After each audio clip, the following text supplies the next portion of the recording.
The other thing is that there was a thesis there. Yeah, yeah. To agree or disagree with. Right. Yeah. Any engenders that sort of Yeah, discussion. exactly.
When we're okay, so welcome to the fourth of the True Science Talks here at Drexel University. Just for those of you joining us for the first time, this is a series that's every Friday afternoon from now, or starting in April and going to mid-June. And it was inspired by some discussions here at Drexel by faculty and students about trying to sort of tap into all of the diverse and latent knowledge of Drexel faculty and others in the region on some issues that are of very, very significant sort of political dialogue these days. And so health and healthcare, immigration and environment are the last three. Today we have Dr. Jason Orne who will be talking about LGBTQ issues. Then we'll go on to education, political economy, race, and other issues going forward. And for those of you who have not checked out the truescience.info website, you go to truescience.info, you can scroll down here and get the schedule of talks. And then if you go to the tabs for the talks that we've had, you can, in case you missed, for example, immigrants, that was the second talk, you go there and you can, the abstract of the talk, the bio of the speaker, and you can download the talk or watch the talk. So, and we have actually blogging capabilities down below, so you can interact with the speakers. They've all been asked to sort of monitor dialogue going forward. So that's my introduction. So I want to thank Dr. Orne for coming here. Dr. Orne is a new professor here at Drexel, assistant professor in the Department of Sociology. Been here for approximately since the fall. He has his PhD from University of Wisconsin-Madison. He's an urban ethnographer focusing on issues of sexuality and gender in a variety of enclave neighborhoods, including gay enclaves. And he has a book just recently published called Boys Town, Sex and Community in Chicago. And he's also has started qualitative health research consultants based in Madison, which does, I guess, quantitative work on this, which we'll hear more about. Qualitative. Qualitative. Like interviews and focus groups. Yeah. Exactly. So we'll have about 45-minute talk, and then we'll have open discussion. So. Hey everybody, so today I'm going to be talking about the ABCs of LGBTQ issues. So hopefully I'm hoping that today's talk will have something for people both that are new to LGBTQ issues as well as people that are well aware of these issues or have lived your whole life as queer. Then maybe you'll learn something new about our community and the kinds of issues that we face. So the question that most often people ask is, how many people are LGBTQ?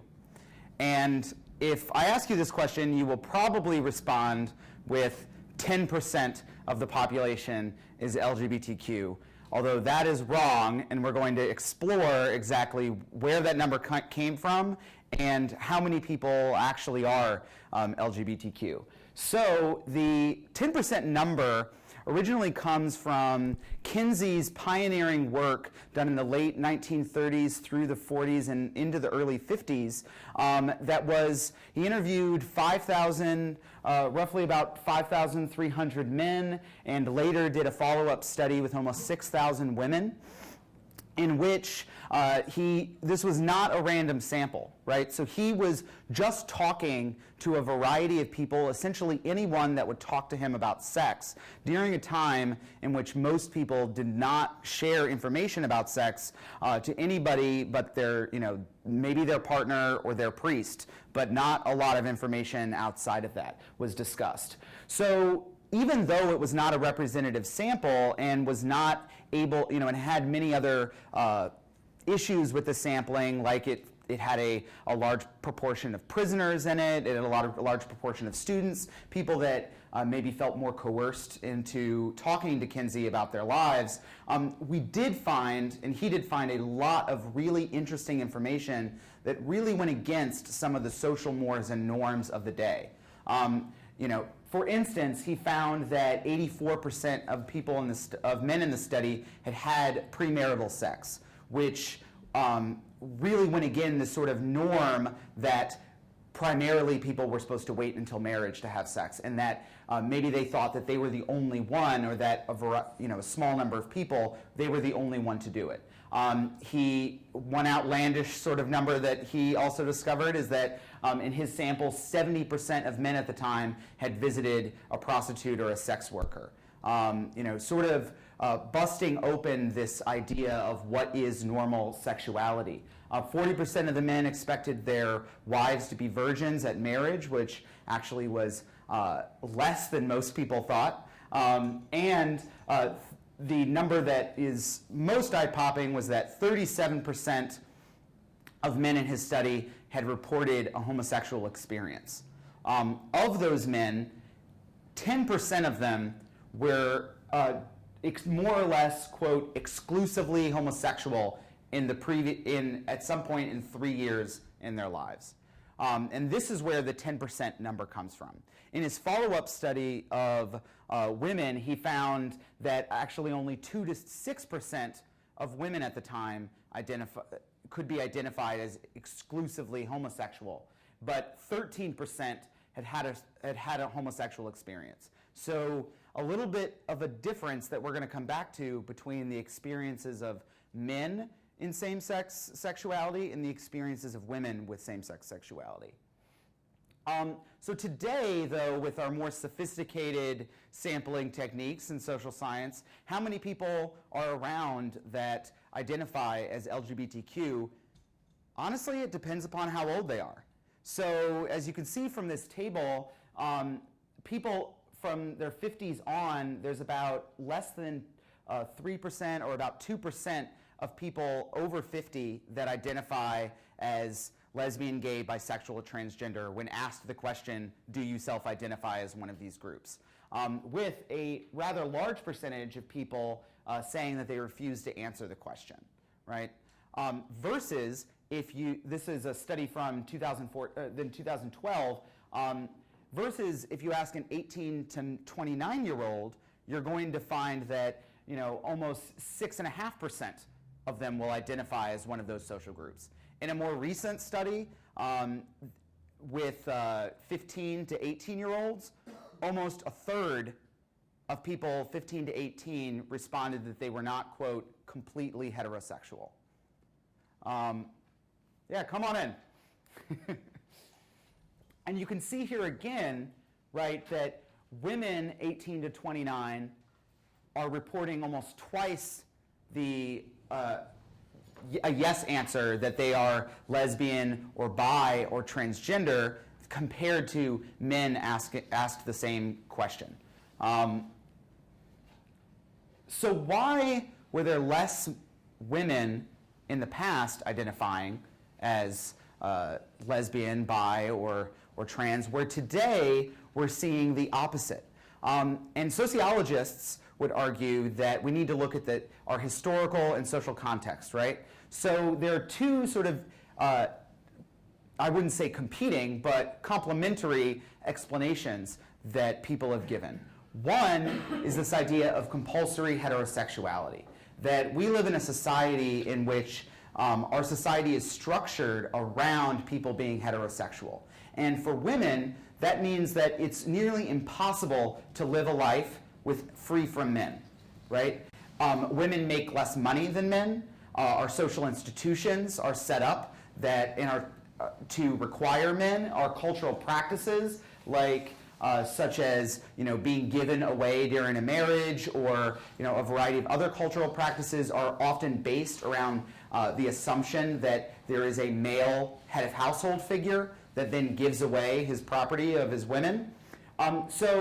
And in this sort of idea, you can see that the erotic deviance of two women kissing is sort of less seen as threatening, and so maybe people are more, particularly women, would be more likely to identify or accept a same-sex sexual orientation because it's not threatening to the wider patriarchal society that's based on men, right? Complementary to this is the idea that perhaps women also experience more sexual fluidity across their lifetime, although I would argue that we still see in some of the more recent studies some of the same kinds of sexual fluidity in men, but maybe not to the same degree. So, for instance, as we just discussed with sort of this idea of erotic deviance, there are plenty of situations in which women perform same-sex sexual acts, and so might report on a survey that they have, engaged in a sexual act with another woman, even though it was not a part of their same-sex sexual identity or same-sex sexual orientation, and so their numbers might be a little higher. There's evidence from a psychologist, Lisa Diamond, that shows that women also can change their sexual label, not necessarily their sexual orientation, but that the label that they describe themselves as might change over time. And one of the reasons that this might be is that you might, in a situation in which you're with a woman, you might label yourself as a lesbian, and then later, if you're with a man, maybe now you identify as bisexual, and then you date another woman, and now you identify as lesbian again, and then you date a man, and now you identify as straight because you've gotten married, and you assume that that you're not going to be with another person for the rest of your life. So our ideas about that our sexuality is bound up in our partners are sort of connected into how we might label ourselves based on our sexual identity.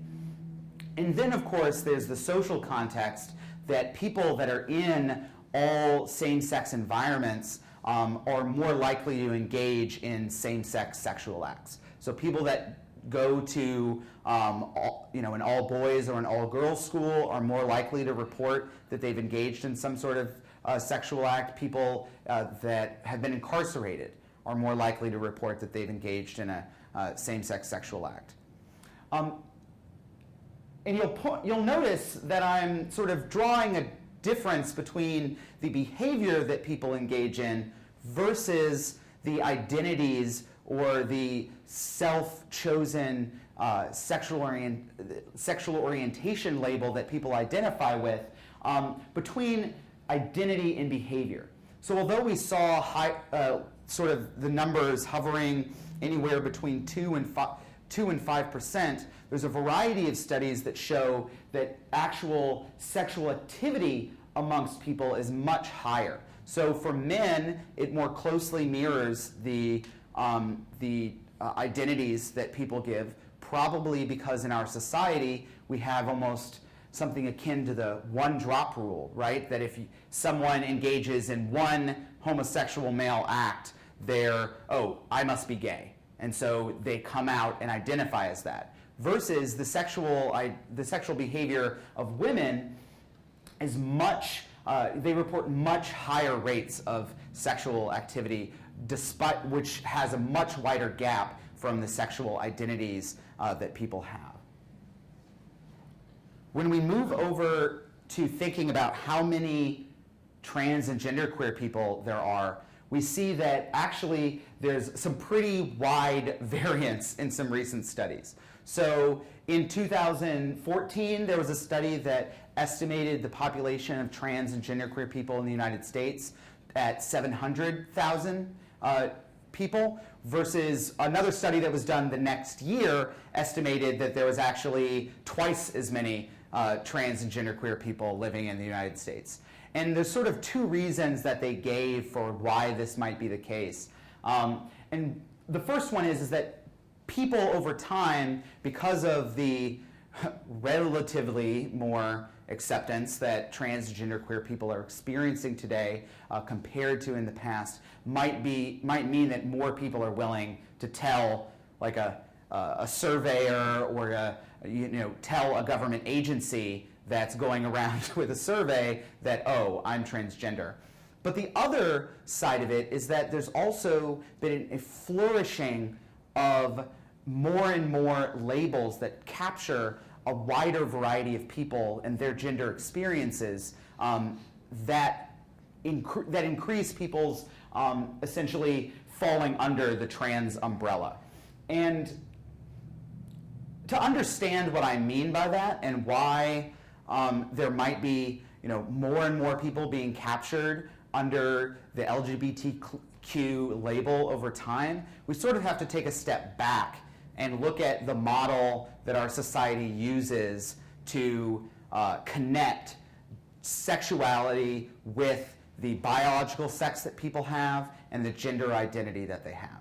So this is the standard model that our society uses. We assume that if someone that a baby is born, that they are either a male or a female, and that person will then grow up to accordingly, if it's a baby boy, that they will grow up to be masculine and have a masculine or male or man gender identity, and that then their sexual object choice or their sexuality will be oriented towards women, right, at the opposite end of the spectrum.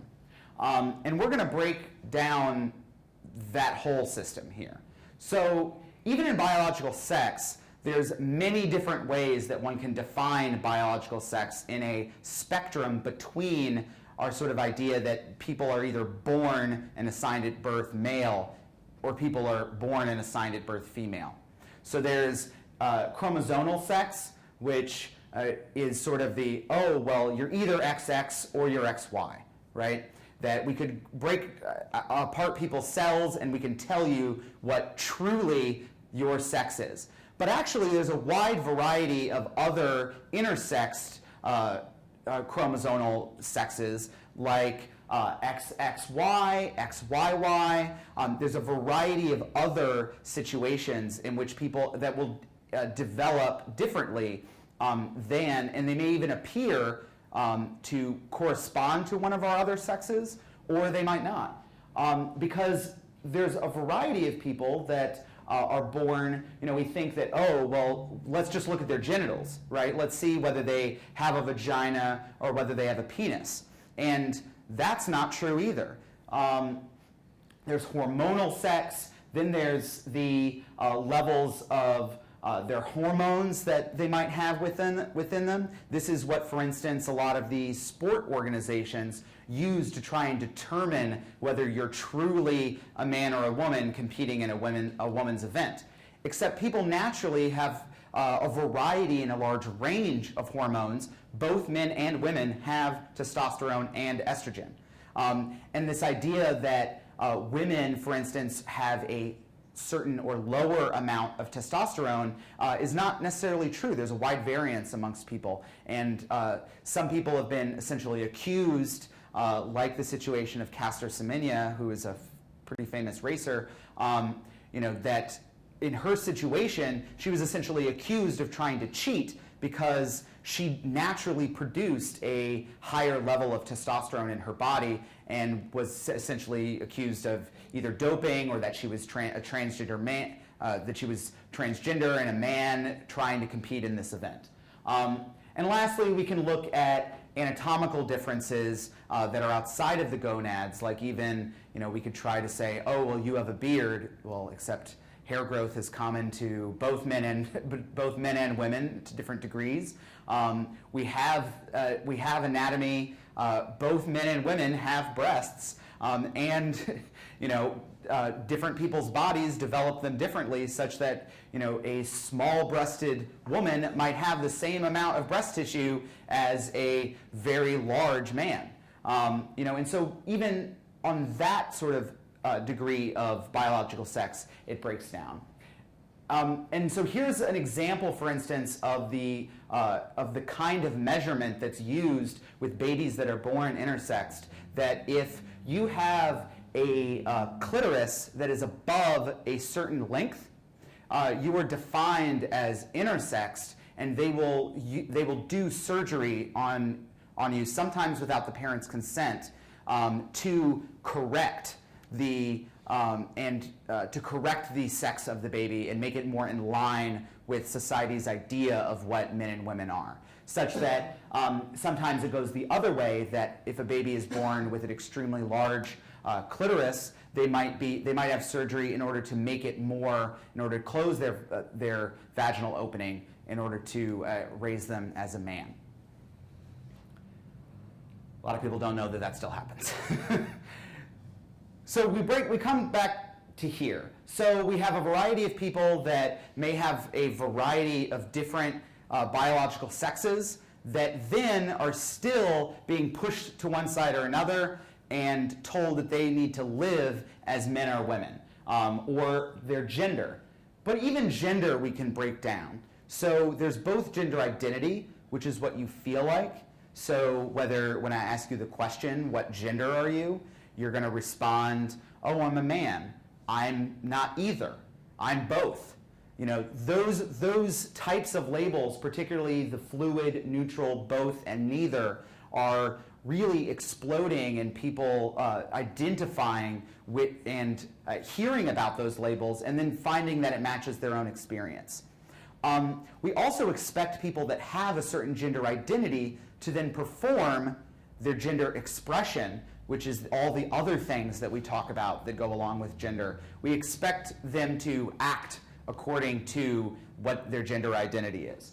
So in traditionally Western societies, even in the last 10, 15 years, even as we've supposedly gotten more accepting of trans individuals, if your gender expression does not fit into this man or woman model that fits the sex, gender, sexuality system, you're not going to be given the same kinds of services or allowed to use the same kinds of government forms that other people are. You're not going to have access to those supposedly trans-friendly laws because you have to fit into either the man or woman box. So under this model, a trans woman must be diagnosed with a mental illness that's less so today under certain situations. It depends upon which clinic that you go to.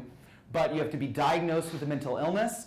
She's required to medically transition in order to have access to certain government forms, for instance, changing her driver's license. Sometimes it can be required to provide proof that you are medically transitioning in some way. It depends upon the country and the state. But the informed consent model, which is a new sort of medical model that's gaining popularity, particularly in the United States, acknowledges that there's a wide variety of these experiences. You might be a transgender person who who is assigned female at birth, identifies as a man, but only wants certain kinds of medical transition, only wants to use certain kinds of gender expression, maybe some from the feminine category, maybe some gender expressions from the masculine category. And the informed consent model is more encompassing of those kinds of expressions. Because after all, that's what the wider feminism movement has been trying to say, right? That just because someone is assigned female and identifies as a woman doesn't mean that she's required to have the same kind of gender expression that might traditionally go with that. So we've broken apart sex, we've broken apart gender, and shown that it can be a wide variety of different experiences. And now I want to do the same thing for sexuality and say that we need to sort of move beyond even looking at just whether someone is gay or lesbian. Because if you define and ask people about their sexual experiences, people that try to actually count people that might be gay or lesbian have to ask one of these questions, or maybe more of them, in order to get at that. So, who are you sexually attracted to would be your sexual desire. Okay, but who are you romantically attracted to? Because there are plenty of people that might be sexually attracted to both men and women, but only romantically attracted or wanted to be in a relationship with only one of them. Then there is the idea of behavior that we've brought in before. So who have you actually had sex with in your life? Because as we saw earlier, and as plenty of studies attest to, there's a variety of people that identify as heterosexual or straight, but have had same-sex sexual experiences in their life.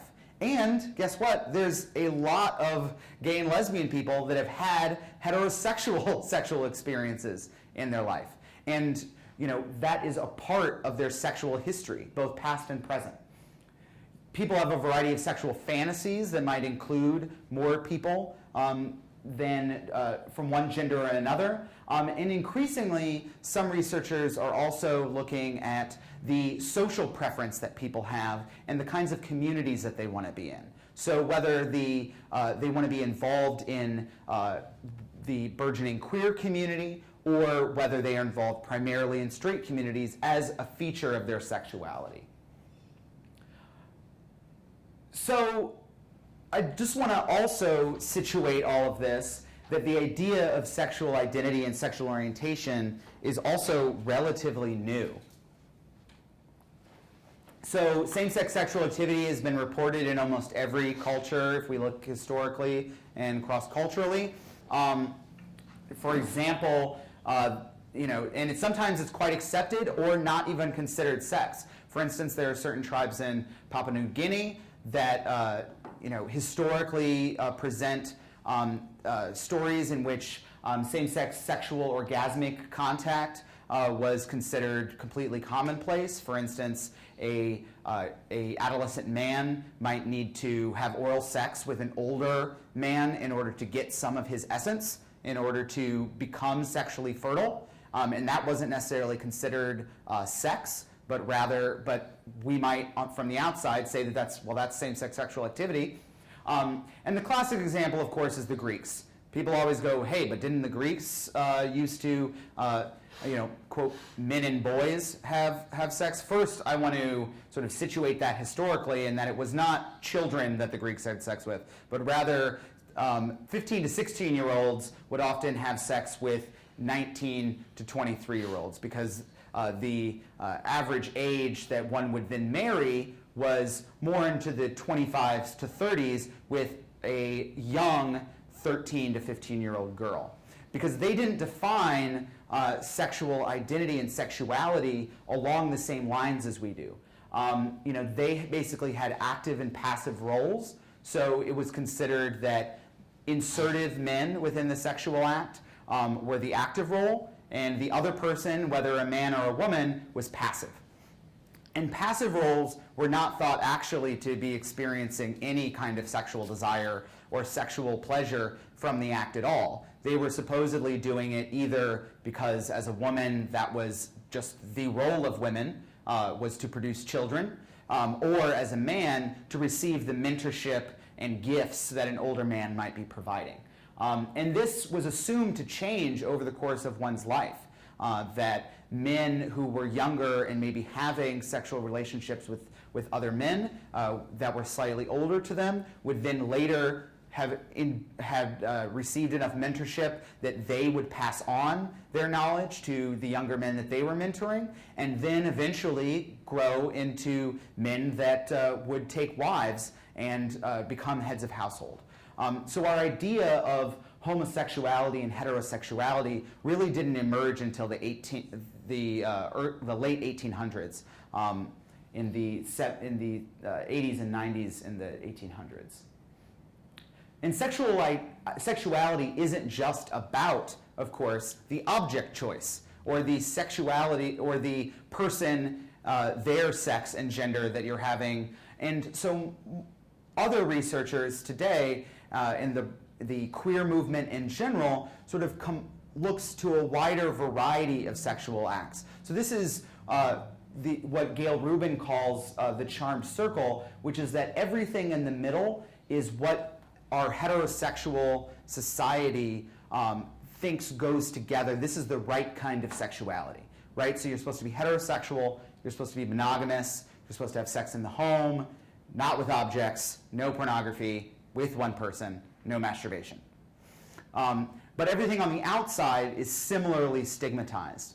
And what we're finding today is that queer people, because of their experience on the outside of the charm circle in one way, also have reduced the stigma of these other activities as well. And we'll explore that more later. But so I'm going to use, in general, the term queer then to encompass a wide variety of people that might exist outside the charmed circle in this way.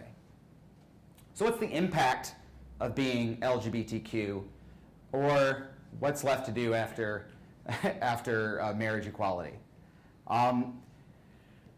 First, let's actually start with discrimination against trans people. So there was a national transgender discrimination study that found that overwhelmingly that trans people report high levels of discrimination. 90% have received some form of harassment on the job. 57% have experienced some kind of significant family rejection. 19% have had housing problems, and 19% similarly have experienced homelessness, and later experienced discrimination and sexual assault within the shelters that then they went to for help with that homelessness. And trans people in general have a rate of unemployment that is double the national average and 4 times the experience of extreme poverty than the national average. So trans people in our society experience, across a range of experiences, very intense discrimination. Globally, if we sort of look at anti-LGBTQ laws versus pro-LGBTQ laws, we still have a large amount of countries that sort of fall within that anti-LGBTQ law category. 13 countries use the death penalty on LGBTQ people, sometimes not on trans individuals, like in Iran. It is illegal to be gay or lesbian or homosexual, or to have experienced same-sex sexual acts. However, it is accepted, and a trans person can receive medical transition from the government in Iran. So they're treated not necessarily the same or uniformly like we often assume. 73 countries imprison consenting adults. In India, it's you can get life in prison for a same-sex sexual act if you're caught. It's worthy of note that we think of ourselves as much more as so progressive, but until 2003, it was illegal in large parts of the United States to have same-sex sexual contact. When I was in high school, I took my freshman health class, this would be back in 2000, had the sodomy law printed on the back of the textbook. So every day when I went to class, I read that if I was going to have sex one day, it was illegal to do so. And so this is, the experiences of people, of LGBTQ people, they're still experiencing these things, and it's part of our culture. In 24 European countries, again, we think, oh, Europe is so much, is so progressive on LGBTQ issues. In 24 different European countries, you're required to be sterilized before you can change your gender identity markers. It's also just to note, during the Holocaust, the numbers range what people have been able to uncover, but the most commonly cited number is that around 220,000 LGBTQ people were killed in the Holocaust, none of which, unlike other groups, received any kind of compensation or protection or help after they were liberated from concentration camps. And in fact, Germany and the Allies in general actually sometimes used evidence that the Nazis had collected about their sexual activity to further imprison them after after World War II. And we should note that right now, as we speak, gay men are being killed in Chechnya, whether by the government during beatings, in which they are required to give up the names of other gay men that they might know, or they're killed by their families because their families are being told this person is gay, and if you don't kill him, we will. And so it's worthy of note that these things are still happening today. On a lighter note, 61% of countries, though, that are part of the UN have some form of pro-LGBT law. 34 allow same-sex acts. A lot of them have anti-discrimination laws. Around 30 of them recognize same-sex unions in some way, and a very small number of countries actually allow same-sex adoption. Another important disparity that LGBTQ people experience is HIV/AIDS. Although we like to think today, and of course anybody can get HIV, and we tell people that it's no longer a gay disease, but I'm here to tell you that actually the vast majority of people here in the United States that experience HIV and that continue to get it are LGBTQ people. And we need to focus on that if we are going to actually reduce the amount of HIV that is infections that are being given in this country. So in terms of history, originally during the early 80s was known as GRID, Gay-Related Immune Deficiency Syndrome, and essentially the only 3 people at first that were reported that had HIV is that you should be afraid of the 3 H's: homosexuals, Haitians, and hemophiliacs. And eventually, homosexuals and particularly gay and bisexual men came to dominate the narrative. Currently, there's 1.2 million people in the US that have HIV. 57% of them are gay and bisexual men. Gay and bisexual men represent 86% of new infections here in the United States, and almost 40% of those new infections are amongst Black gay and bisexual men. In 2014, for instance, 30% of gay and bi participants who were not HIV had not even been tested in the previous year.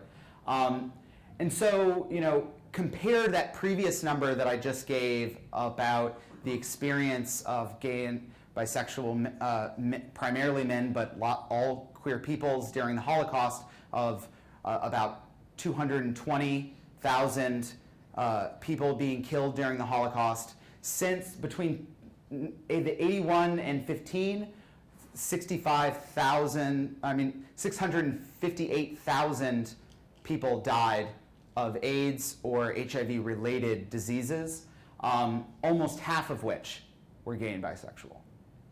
So there's a reason why AIDS and HIV continue to be an important part in the experience, and the fear of HIV continues to be an important part of LGBTQ culture. Sort of comparing it worldwide, I'll just say that unlike the United States, 70% of new cases are actually in sub-Saharan Africa, and it's the leading cause of death worldwide for women, actually, that are of reproductive age. So there's a huge difference between the experience of HIV here in the United States and the experience worldwide. And most of the money, probably because of that 70%, though does go worldwide. We think of HIV these days as being a disease that happens over there, when it continues to be a significant experience for gay and bisexual men here in the United States. Wider in terms of health, we see a variety of things. That there's intense discrimination in healthcare settings. Most lesbian, gay, and bi people have experienced some form of healthcare discrimination, which is even more pronounced for trans and HIV positive people. And sometimes that takes the form of being denied care, and sometimes it takes the form of more subtle things like doctors expressing excessive caution or refusing to touch an LGBTQ patient. Sometimes, my husband, for instance, got sick. His knee swelled up, right, and went to the emergency room, and they refused to think that it was not a sexually transmitted disease. It took them 4 days to finally give him antibiotics for a complete non-sexually transmitted disease routine infection that had caused his knee to swell up. So the LGBTQ people in general often receive healthcare discrimination in the form of sort of assuming that everything is related to their sexuality, or being blamed in some way for the disease that they're presenting with. That's even more the case amongst trans individuals, in which most have to actually teach their doctor how to care for them, and have to bring in and read their own medical literature, despite sometimes having not necessarily the highest education levels. They have to educate themselves in order to actually teach their doctors. LGBTQ people are more likely to smoke, we're more likely to drink large amounts, and we're more likely to use drugs, And yeah,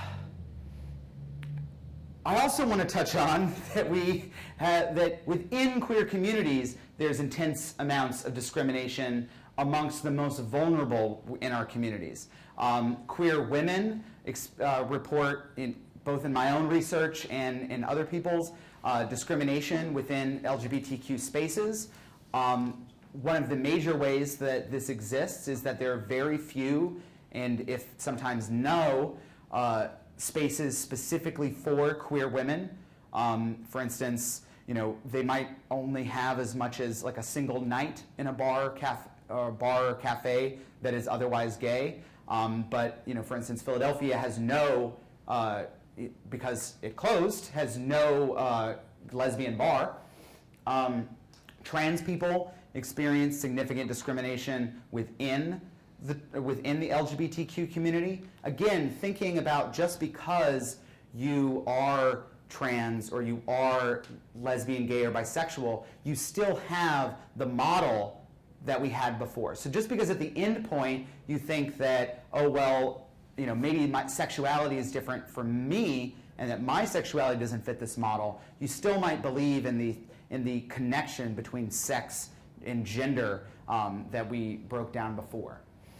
Particularly, which is a field of study that I personally do, the intersections between for queer people of color are particularly intense in that gay neighborhoods are overwhelmingly have only white people living in them. Queer people of color are far more likely to live in their segregated racial communities than in neighborhoods associated with LGBT identity. There's a lot of discrimination against queer people of color within gay spaces. I mean, there was a recent, actually, here in Philadelphia, a whole commission on the racism that was occurring in the LGBTQ bars that are here within the gayborhood.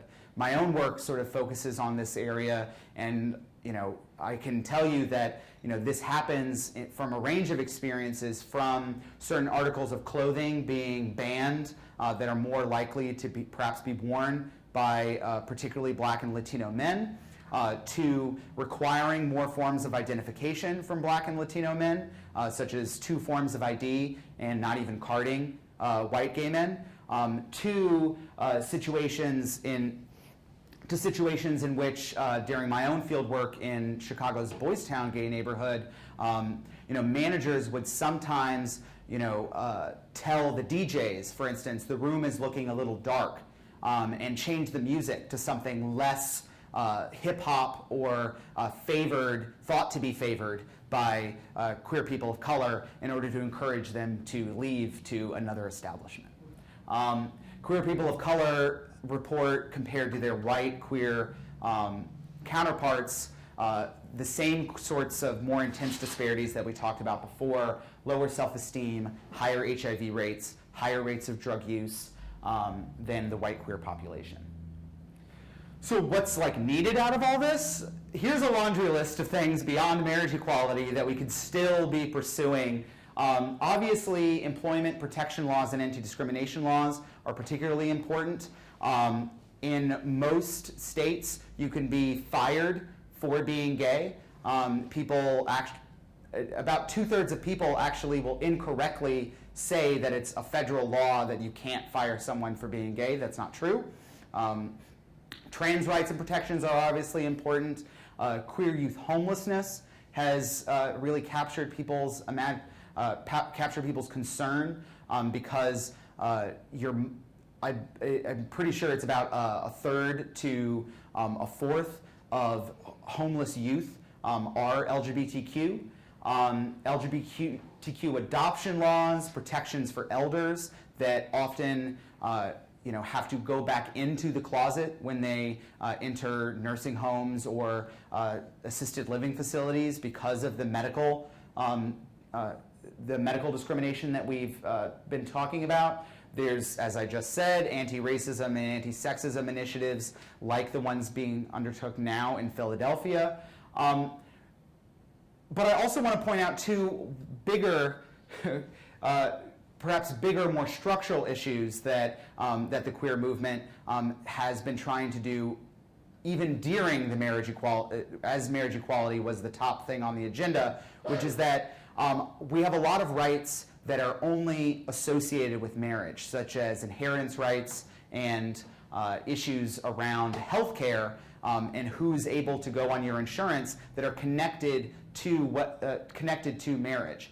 After marriage equality, some of the ways in which queer people had been able to get civil rights or civil unions or been able to disconnect things like healthcare and employment from a marriage have actually been reversed, such that heterosexuals that are in long-term relationships that are not married that were using these laws now that have been using these laws or these ways at employers that healthcare has been disconnected from this, they too have had this sort of yanked from them. And lastly, I sort of want to point out that one of the big connections that goes across all of those experiences is the wider experience of poverty that causes issues with homelessness, issues with healthcare discrimination, issues with employment discrimination, that if we tackle perhaps some of the wider structural issues that cause extreme poverty, that's also going to lift up queer people who tend to experience poverty and the effects of poverty more acutely. I want to end by being like, wow, that was really depressing. So what actually on the reverse, what's like great about being gay? What's great about being LGBTQ? And I'll say that first, we're resilient, that if you look at the numbers from those same studies, you'll see that, for instance, queer people, while they may experience lots of forms of healthcare discrimination, on other ways are actually much healthier than straight people. It's probably actually has to do with things like we go to the doctor more, and so we're more like, because both HIV, the concern about HIV, and today the daily pill called Truvada or PrEP, you have to go to the doctor every 3 months, for instance, to get a new HIV test to continue being able to take that pill, means that you're going to catch other health issues earlier. In fact, one study showed that besides their HIV, people whose are at an undetectable or controlled HIV level actually experience better healthcare outcomes than people without HIV because they go to the doctor more regularly. And so we're more likely to be able to catch chronic diseases. More likely to meet federal healthcare standards, are more likely to be rated in excellent health. And sort of referencing back to that same trans discrimination study, sort of wanted to point out the resilience there, that even the people that had experienced such intense discrimination later report being able to recover from it and being able to go on and get jobs, be in school at much higher rates than the general population, and in general report, despite the intense workplace discrimination, generally finding a better experience after transitioning. We're vibrant, by which I mean that queer people have developed unique cultures living in the shadows of society. So not only do we experience discrimination, but we also have used that experience of discrimination to develop a wide variety of interesting and vibrant cultural practices. One example I'll sort of throw up here is the Radical Fairies, which was a queer movement that sort of rejects hetero imitation, sort of born out of the hippie movement in the 60s, that's still around today, that hosts gatherings that favor queer art, that favor queer spirituality, and a variety of queer radicalism. There's things that are being now taken up by straight people. The example I always use is sort of going to drag shows. Used to be something that was developed within queer society, and now is a cultural practice that is being enjoyed by many more people across society. That's from us, and we should claim that. queer kinship and chosen families are a big part of being queer. That because we have experienced discrimination, actually, though, we have a wide variety of chosen family and a much wider kinship network, queer people report, than the same kinds of heterosexual people. And so by this I mean that we have wider support networks, both for emotional and financial support, because we couldn't always rely on our families. And so it's much more accepted that you're going to approach extremely close friends or people that you consider like family, brothers and sisters, for support in a time of need, which could also explain why on some elements of health we're actually doing a lot better. And lastly, in my area, I'll say that queer people have embraced sexuality as a right and pleasure as a right that belongs to all people. That outside of that charmed circle that we were describing before, queer people have started to, have long questioned other aspects of society that says, no, that's wrong, no, that's not something that you're allowed to do, and have experienced the kinds of pleasure and community that comes from that.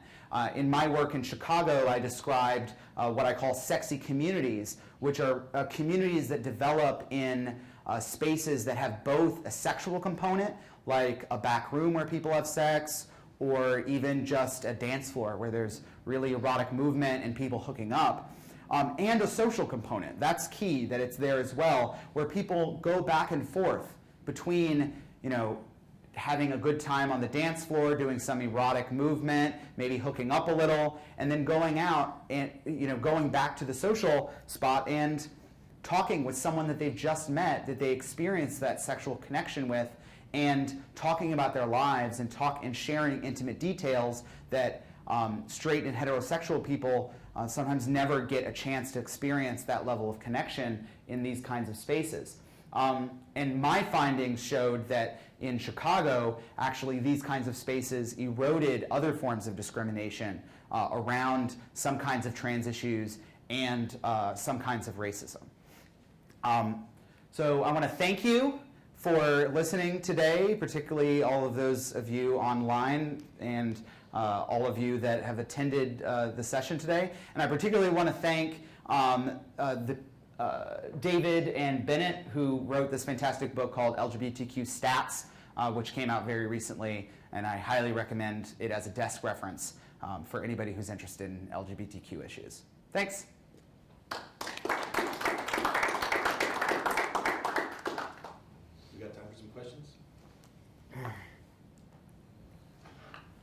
Yeah, I'm going to sit down, though, if you don't mind. I was kind of curious on what's needed now after marriage. Yeah. You listed that laundry list. Yep. Good list. One big thing that seemed to be missing was education. Would you like to say more about that? I think that the public in general has become a little more enlightened just because of the exposure of the number of images in media, television shows, comedies, that sort of thing. But that's still only brushing the surface. Absolutely. The more people begin to actually learn about the kind of material that you're presenting, I think that goes some distance in beginning to open up possibilities for other areas of the laundry list to be addressed. Right. I mean, especially because the kinds of media representations in particular that are presented to people about queer people are a particular kind of queer person who is maybe more assimilated.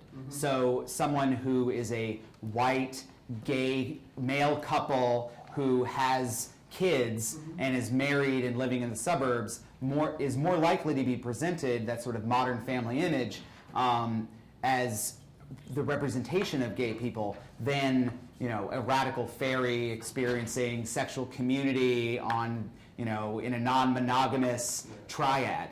That's not really represented in our society, despite the fact that, I mean, even when you look at couples with kids, queer couples with kids, that queer couple with kids is most likely to be a black, female-headed household in the South. That is who has queer kids, or who is queer and has kids, is someone in poverty in the South who's black and is in I say female-headed because it may not necessarily be, although they experience them, they identify themselves as lesbian or same-gender loving or gay in general, they may not necessarily be in a lesbian, quote, relationship. Yeah, Yeah. just one follow-up, just Yeah. to the chase here a little bit. I'm referring to the politics that keeps that laundry list, holds it back from being addressed. And when we talk about politics nationally, just for this country, we're talking about the mindset of individuals who reject any of this because their source of information is their religious text, not the biological information, for instance, that you presented in one of the slides.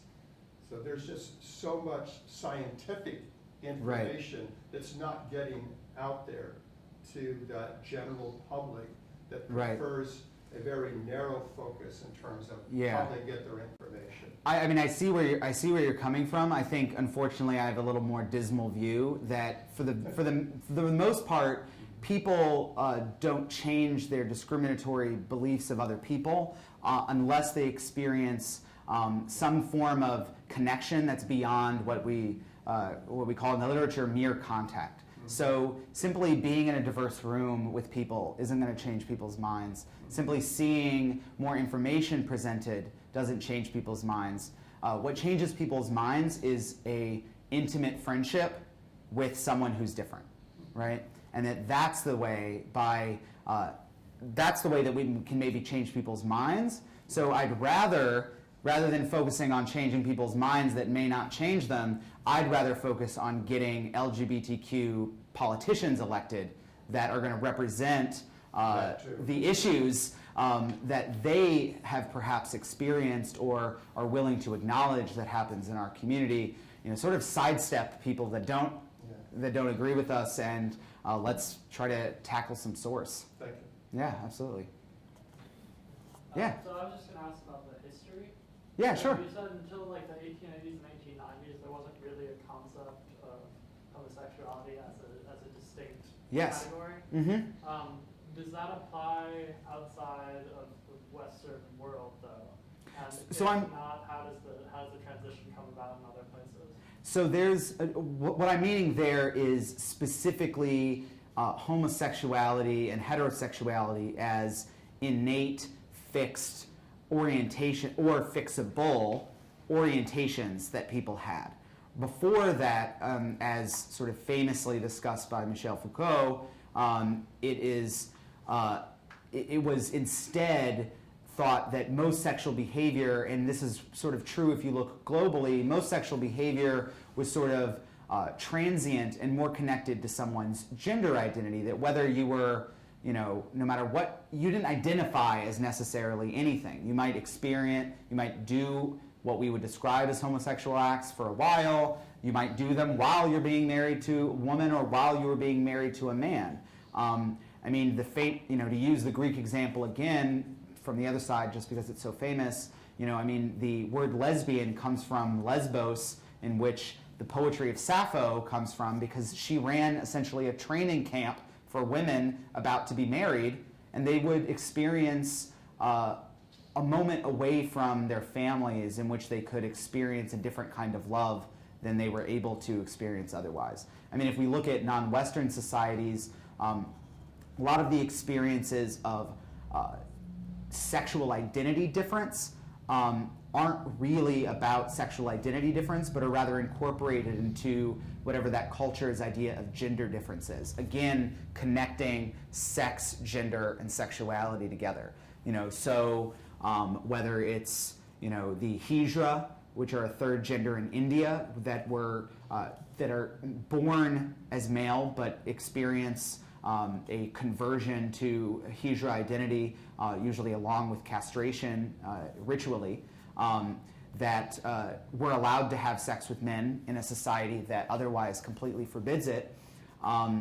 or the Two-Spirit people of some kinds of, in certain areas of American Indian tribes, which again was thought to someone born in a particular kind of body, but that had also another kind of gender identity that was incorporated in that. And actually, it's worthy of note that the first trans person that was ever invited to the White House actually was a Two-Spirit person. So, yeah. I do health research and a lot of LGBTQ research. Yeah. And a lot of interesting things. One thing you did not mention, which really kind of concerns me, is within the queer community, there's a lot of ageism. And I don't know if you mentioned that, I may have missed it.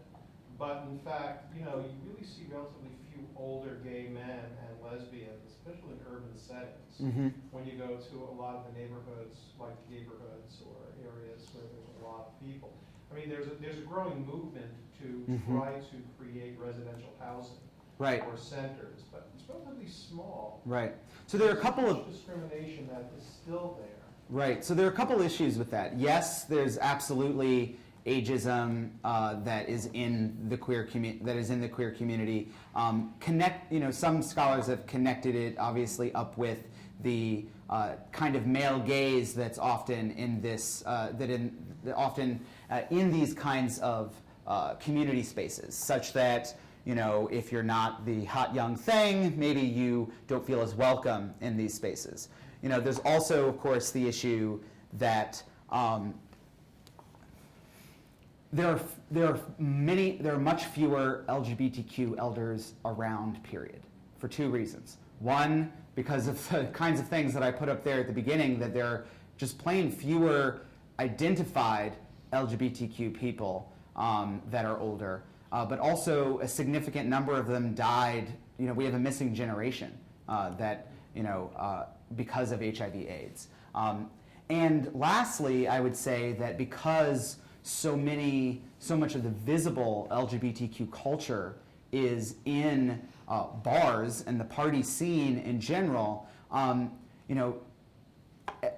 older people sometimes less want to go out to a loud bar that has a lot of drinking,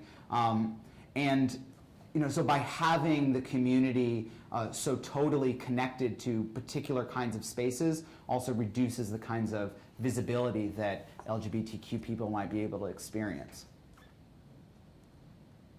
But thanks for pointing that out. Yeah, I mean, ageism is a big deal. Also, I'd also say that all these different identities that you have based on behavior versus identity versus what a person projects becomes enormously important in health studies depending on the outcome that you're studying. Absolutely. I mean, when you talk about studies of psychological well-being, acculturation to community and queer identity becomes very important. Whereas when you look at STDs, I don't care what you say you are, it's really what you do and with whom you're doing it with that becomes very important for the transmission of infections. Although who you say you are, the discrepancy between those two can be particularly important. Oh, I'm not disagreeing, but ultimately it's really, when the rubber hits the pavement, it's really what you're doing with whom when it comes to STIs. You can say till the day that you're heterosexual and in fact you're having lots of sex with men without condoms, and if you're male or female, and you will have a very different risk for acquiring infection. Absolutely. So you really have to almost deconstruct it depending on the type of research that you're doing. Exactly. Just a commentary about it. I do that. We deconstruct things a lot when we look at that. And fluidity is amazing. Fluidity of sexuality and gender over time. Yeah. I'm not sure whether people are prevaricating and lying or whether or not there's bona fide fluidity that's going on.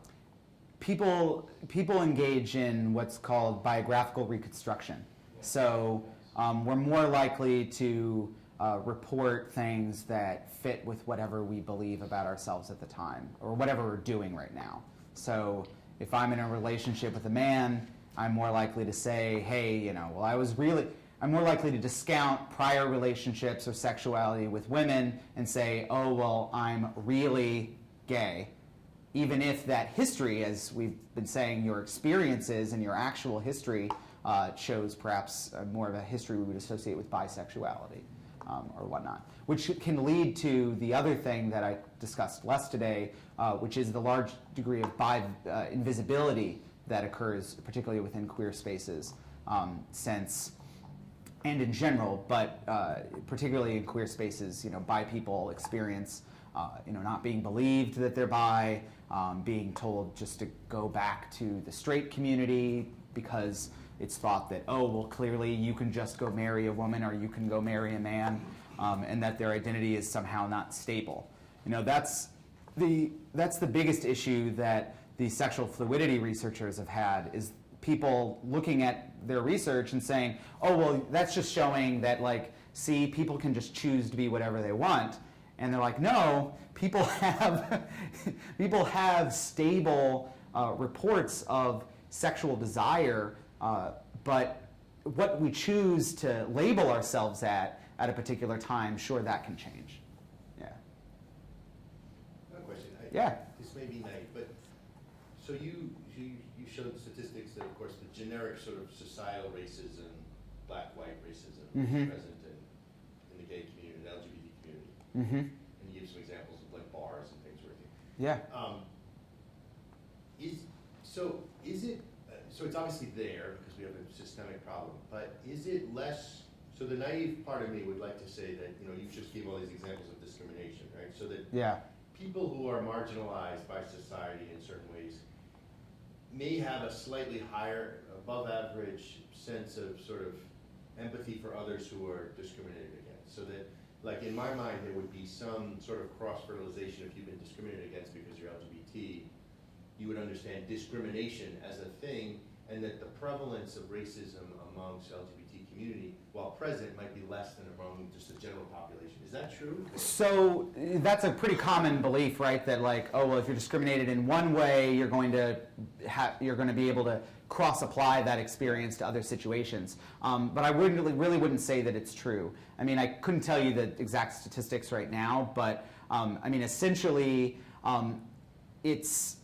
I would say that it's more bimodal, that there's perhaps more people that report acknowledging that racism exists in America that are queer than maybe the general population.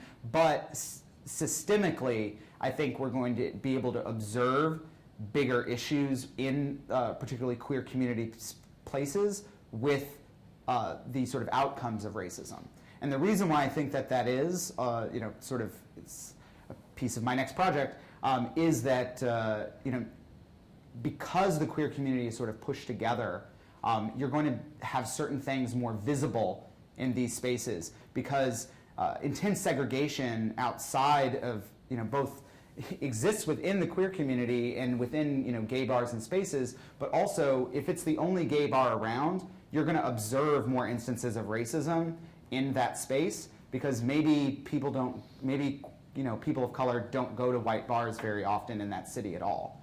So take a city like Chicago, in which you have intense segregation such that the south side is black, the north side is white, and the west side is Latino. People tend to live and go to only sort of bars, clubs, and social spaces that are near where they live in those, but a queer person of color is going to have to travel to one of the gay bars in Boys Town or in other parts of the city. So they're actually going to experience both, sort of a two-pronged set of stresses there. Another question, if there's no one else. So another question. So back to the question about history. Yeah. So I want to understand. So I didn't totally get what you were saying. So we're talking about Western, sort of North American culture, 1800s. Mm-hmm. At that point, there was sort of a you're either in this group or you're in that group. You're either against us or you're with us. That kind of a thing? Well, heterosexuality wasn't actually defined until almost 10 years after homosexuality was defined.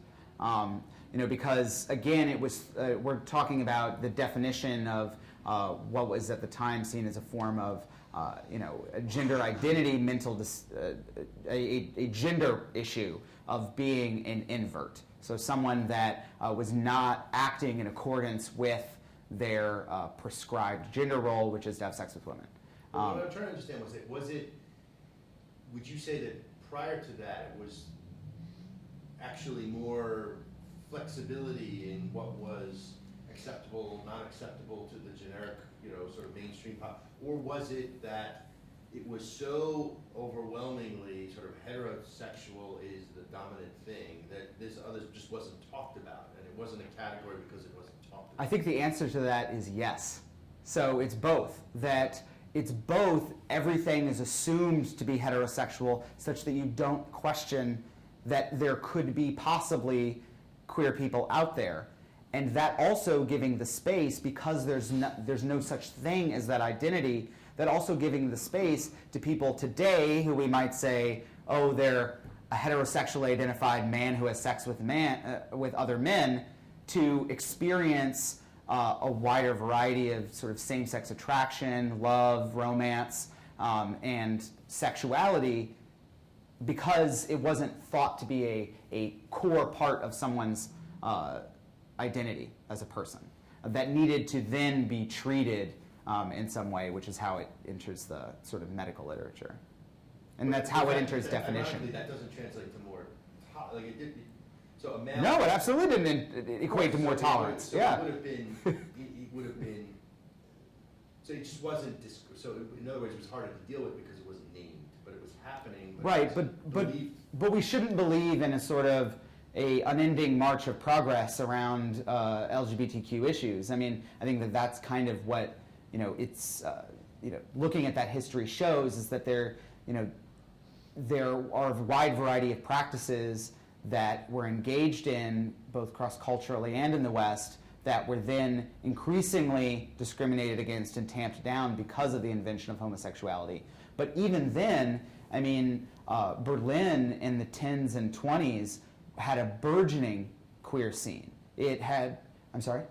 I was just going to say, yeah. Manhattan also. Yes, absolutely. In fact, it was very acceptable for soldiers to just sort of have lots of sex. Mm-hmm. And so a lot of luncheonettes, Horn and Hard Arts were major meeting grounds for gay men and lesbians. Some of the first discussion of lesbians in the media was about so-called Boston marriages of usually rich, women that were moving in together as fun roommates. In the absence of it, they don't need men.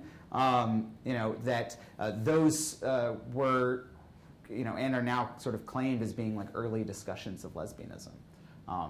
So it's not that things have been getting better and better, and that we can't go backwards and experience some problems. And I think we're seeing that right now in Chechnya. Yeah. In one of your slides, you talked about the Lawrence versus Texas case. Yeah. I'm not familiar with that. Absolutely. So if you want to read a whole book about it, there's a whole book written about it because it's a very fascinating case. So if you want to talk about racism in the queer community, the reason that sodomy is no longer illegal in Texas is because this racist guy caught his boyfriend having sex with a person of color and called the police on him. That essentially the police were called that oh, there's this guy with a gun in our apartment because he had come home to discover his boyfriend was having sex with a African American guy, and he goes downstairs, calls the police on them. They come in. Actually, no one's having sex, but then they claim and that both of them were having sexual activity, and the movement actually keeps that quiet, that they weren't having sex, and doesn't use that as a pretense for getting rid of the case so that they could challenge it in the appeals court and later Supreme Court. It's a very fascinating history of how homosexuality was legalized in this country. Especially fascinating because, just 20 years earlier in Bowers v. Hardwick, it was said that it was completely legal to discriminate against, by the Supreme Court, that it was completely legal to discriminate against LGBTQ people.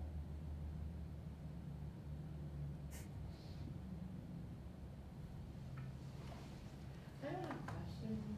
Yeah. It's more so, I'd like to be directed as to where to find the Sure. info. Yeah.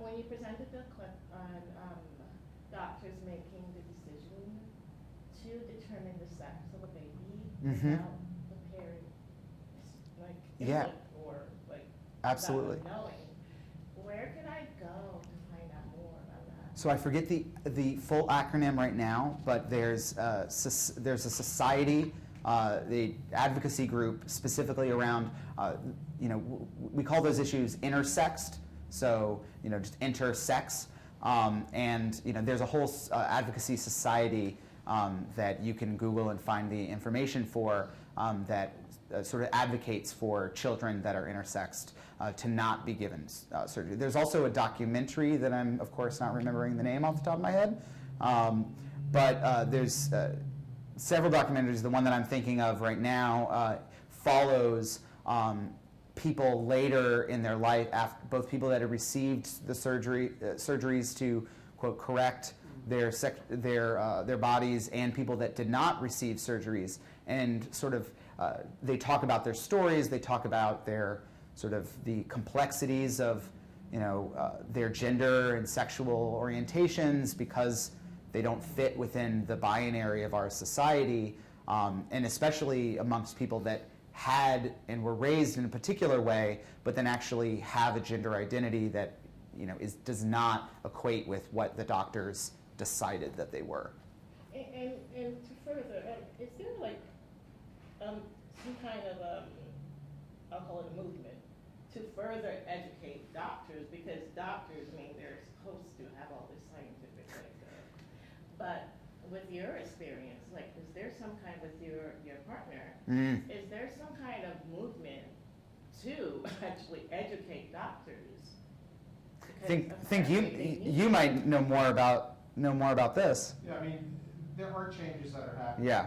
And people are, physicians are becoming much more knowledgeable about the needs of particularly gay and bisexual men and women in particular. Trans health is a whole other story, and that is very slow to change. And again, it's because people are actually frightened. Physicians are actually frightened that they may do the wrong thing. So rather than do anything, they do nothing or don't want to really take on trans patients. There's actual fear of not knowing what to do in a situation, which is crazy because people just want care and special care for their particular situation, however they transition or don't transition. Right. So, but there is progress being made, most definitely, and I think if you do surveys among LGBT women and men, fewer are denied care today. I think it's changing. Fewer denied care, and people think that they are being treated with sensitivity overall. Which has been helped by the sort of rise of LGBTQ specific care, like that is found in a variety of LGBTQ clinics that are in major cities, like the Mazzoni Center, sort of setting aside current sort of history and drama going on there right now. It's a very important resource to queer people here in the city to be able to receive care from someone who's a doctor that actually that doesn't need to be educated. And like just in my own story, I prefer going to doctors that are gay themselves because I know that that's not something that I'm ever going to have to worry about, with that doctor. So. I think it's a really interesting area, and I haven't looked into it, but I don't know a little bit about medical education, and I can't right now think of how that's ever worked into medical education, to medical school. They hardly get anything on addictions, let alone sexuality, it would seem to me. Yeah, friends of mine who are looking for medical schools, actually cite Drexel as kind of a really progressive place that's queer positive. That's Cool. great. Yeah. And they want to come here and study medicine because they consider Hahnemann and Drexel to be very progressive. I don't know why. Well, actually, You just know. a couple of weeks ago, Drexel hosted a trans medical health conference Yeah. at the LeBeau Center, I'm pretty sure. Yeah, it's a national conference That's right. that's held That's here. it, Yeah, So, a little conclave. yeah. And if you're interested actually on issues of trans health, Sociology, the person that we hired this year that'll be coming in the fall, Kelly Underman, she actually studies trans health. So she'll be here, and you can hopefully hear her give a talk a year from now on transgender health issues.